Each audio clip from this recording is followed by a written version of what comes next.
In this video, we're going to be covering your buy box, what it is, why it's important, and how to have the best buy box for cash flow.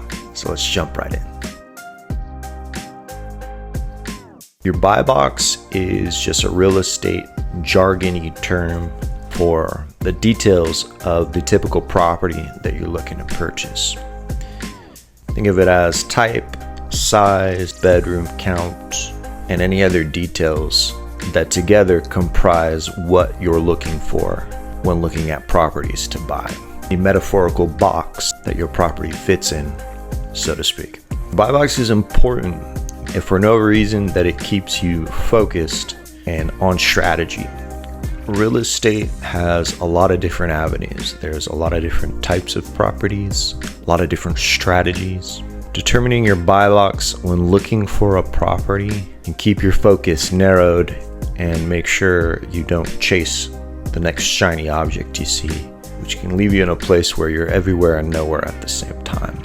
So while it is incredibly useful to learn about different exit strategies and different types of properties and have that general awareness, when you're looking for a specific type of property, you want to keep your search focused on that specific type of property, and your buy box helps you do that.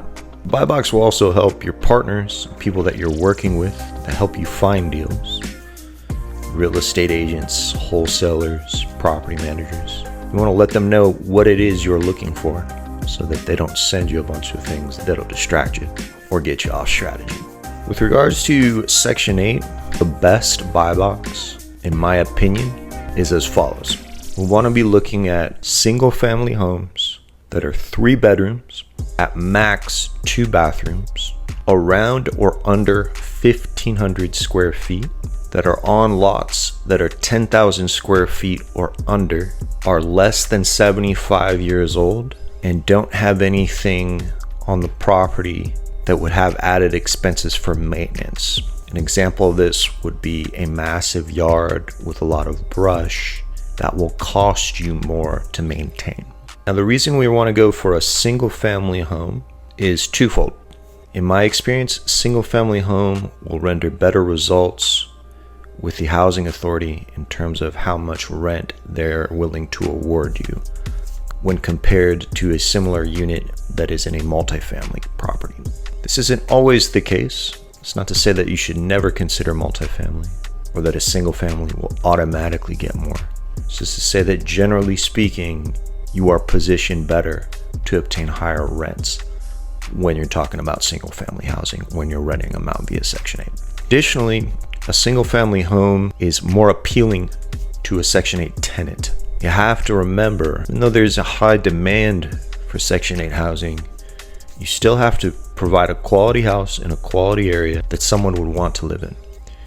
Many times in competitive markets, there will be other Section 8 investors doing the same thing you are, and you will have to have a house that people choose over other options. Providing a single family home is one of the best ways to make your house competitive, especially when you're looking at a 3 bedroom, which will have multiple people in the home. Typically, that will include a mother and her kids. Kids are going to want their own rooms. Kids are going to want to play in the yard. It's better for a family to live in a house in most cases. Now, the reason we want that single family home to be a 3 bedroom is also twofold. By now, you're familiar with the FMRs and the payment standards set by the different housing authorities. You can check in a given area what the rent would be for a 3 bedroom home.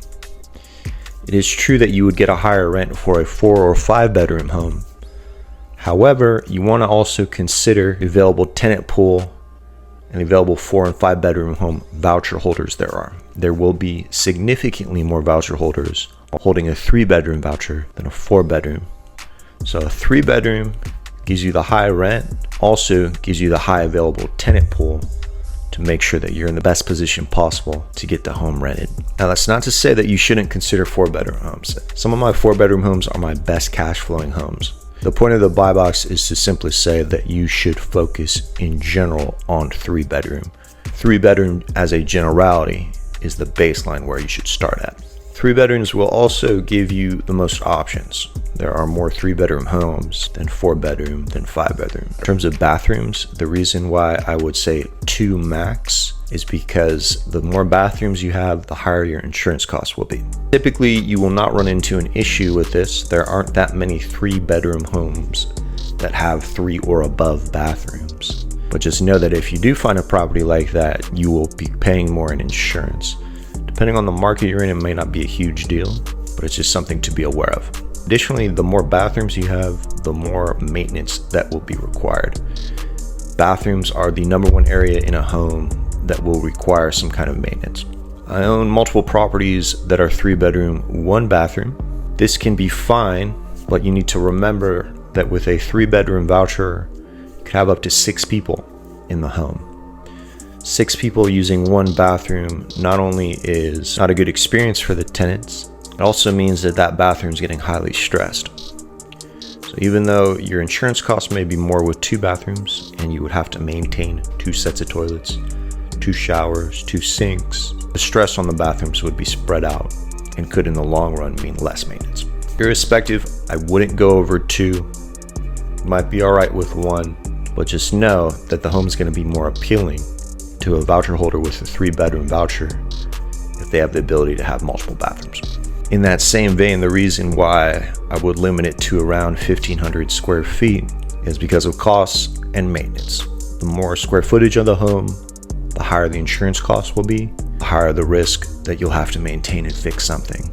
So keep it under 1,500 square feet. 1,000 to 1,500 is really a good sweet spot where the house is still desirable. It's not too small, not too big, so you can still land a quality tenant without having your costs go through the roof. The reason why you'd want to keep the underlying land under 10,000 square feet is the same reason as the bathrooms and the size of the home. You're going to have to maintain the entire property or be relying on the tenant to maintain it. Which if you have a massive yard, you have to maintain that yard. That's just added costs. You typically don't want to have any external structures like a shed or detached garage. It can be a big headache if these things get used and abused by tenants using them for storage. Ultimately, they could end up using them just as a big trash can when they move out. This is where you hear some of the nightmare stories. So just avoid that altogether. And if you do have a good deal that has an external structure on it, make sure it's locked up. Also make sure it's safe. An external structure that's not safe can end up failing your inspection. So the last important item here is around the age of the property. The age of the property doesn't necessarily make or break a good deal, especially if things have been updated. But you want to be cognizant of things like asbestos, of lead paint, outdated plumbing, outdated electrical, outdated roof. We'll cover all these items in the next section, but just know that you need to be hyper aware of the age of the property because it can affect what kind of inspections you need to pass depending on where you're at, what your insurance will be, and overall what your potential costs are down the road. So less than 75-year-old home, typically, not always, but typically is the way to go. Some additional quick hitters on your buy box. You may find deals that are associated with a townhouse. Townhouses are okay. You just know that you're going to have your tenants right next to other people. And typically townhouses don't really have yards. So that may lower your costs, but it might be less appealing to your tenants. I wouldn't rule a townhouse out if it's a really good deal, but you should also realize that townhouses generally do not appreciate as well as single family homes. A lot of times I get asked about condos and or mobile homes. Both can offer some advantages in terms of finding great deals. However, the major disadvantage to both is that you do not own the land. And I would say that long term, as an overarching real estate strategy, that is a must-have. So while you might be able to land some big cash flow, your appreciation and the power of your ownership is limited in both a condo and a mobile home. Additionally, condos generally have higher HOA fees, which will cut into your cash flow, and a mobile home park will have a lot rental fee, which will also cut into your cash flow the same way. Conversely, with something like a duplex, a triplex, or a fourplex, you do own the land, you do own the property, you will get appreciation just like you would with a single family home. It's probably not going to be that big a deal with the housing authority in terms of how much rent they'll approve, as long as you can get comparables. You just want to be cognizant that your tenants will be on top of each other or right next to each other. That can sometimes cause conflict, or at minimum, it can make the home less desirable. Major advantage to a small multifamily, duplex, triplex, or fourplex, is that you get multiple units while only having to put one loan on the property. We'll talk about that more in the financing section, but there is a cost to acquiring financing, a cost to money, fees associated with obtaining a loan. So the less loans you obtain, the less of those costs you have to pay. I would say this is the major advantage to something like a fourplex. You essentially get 4 units for one loan, which can save you thousands of dollars. Last, we'll hit on multifamily. Multifamily is designed as a property that has over 4 units, which at that point is considered a commercial property. This is where I've seen people struggle to get the same rents they otherwise would with a single family home or a small residential multifamily. For the same reason that a duplex, triplex, or fourplex is advantageous, a multifamily can be very advantageous.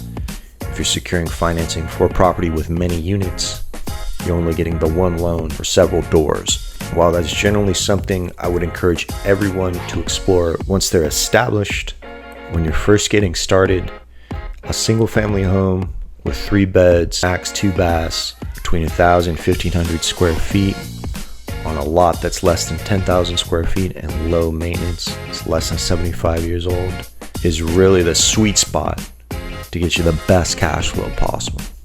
You're going to have the most available inventory, the highest tenant pool, the best ability to fill the home once it's ready to be rented, and the best ability to scale from there. And from there, you can explore things like multifamily or other kind of strategies.